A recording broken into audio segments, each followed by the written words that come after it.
सुनीता नाम की एक लड़की अपनी डॉक्टर की पढ़ाई ख़त्म करके अपने गांव की ओर वापस जा रही थी।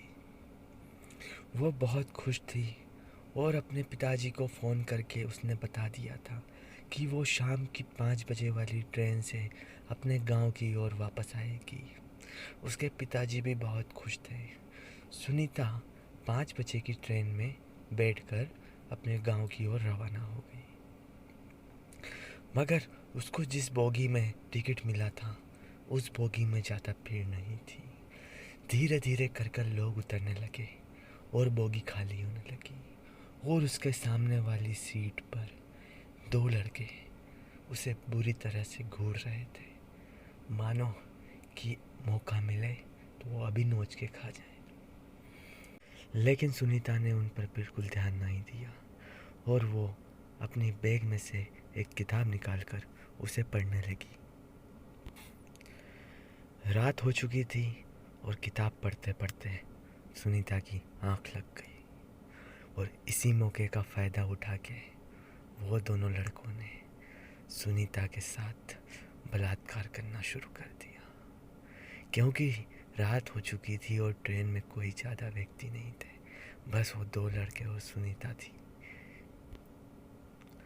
उन दोनों लड़कों ने सुनीता को एक बेहोशी की दवाई सुंघा के बेहोश कर दिया था और अब उसके साथ वो पिछले 2 घंटे तक रेप करते रहे और रेप करने के बाद सुनीता को बिना कपड़ों के उसी ट्रेन की बोगी में छोड़ दिया और वो वहाँ से चले गए।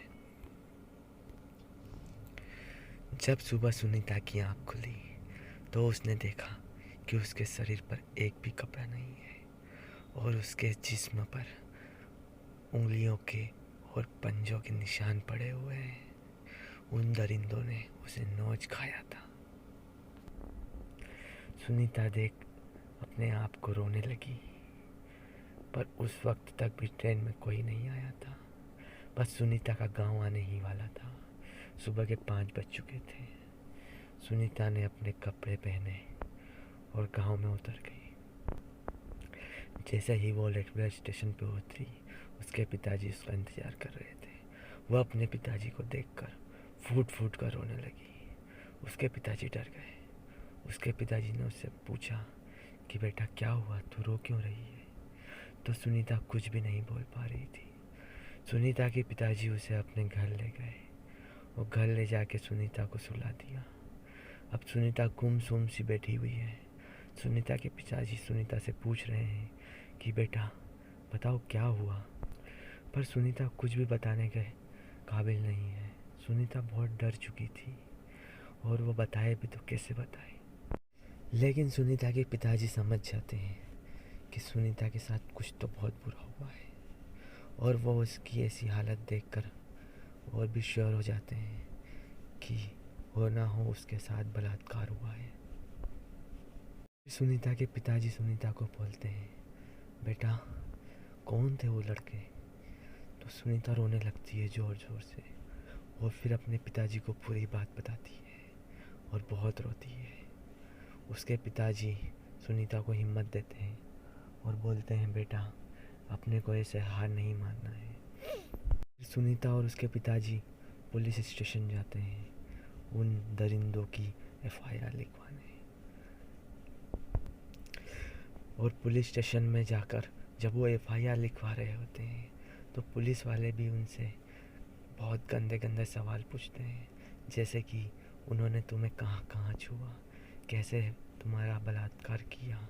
यह सब सुन के सुनीता बहुत रोने लगती है और वो वहाँ से उठ के आ जाती है और वो नहीं चाहती कि कोई एफआईआर हो, क्योंकि एफआईआर होगी तो उससे बार बार सवाल पूछे जाएंगे जिनका जवाब वो देना नहीं चाहती है।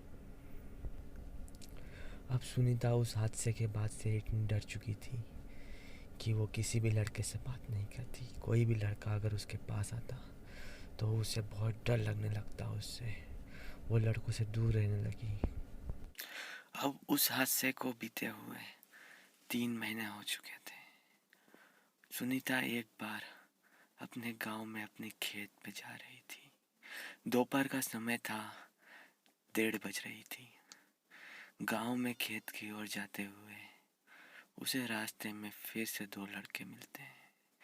वो दो लड़के उसी गंदी निगाहों से देखते हैं सुनीता को, जैसे उन दो लड़कों ने ट्रेन में देखा था। सुनीता बहुत डर जाती है और वो लड़के सुनीता के ऊपर टूट पड़ते हैं और वो लड़के दो सुनीता को उठाकर एक खेत में ले जाते हैं। गन्ने के खेत के बीच में वो सुनीता का बलात्कार करते हैं। वो 4 दिन तक सुनीता का बलात्कार करते हैं और उसके बाद सुनीता को मार देते हैं। सुनीता के पिताजी सुनीता को हर जगह ढूंढते हैं पर सुनीता कहीं नहीं मिलती।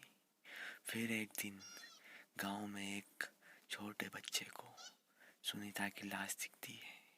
वो आकर बताता है उसके पापा को और फिर पूरे गांव में फैल जाती है ये बात कि सुनीता को किसी ने जान से मार दिया है। सुनीता की मौत का सदमा सुनीता के पिताजी बर्दाश्त नहीं कर पाते और वो भी जान दे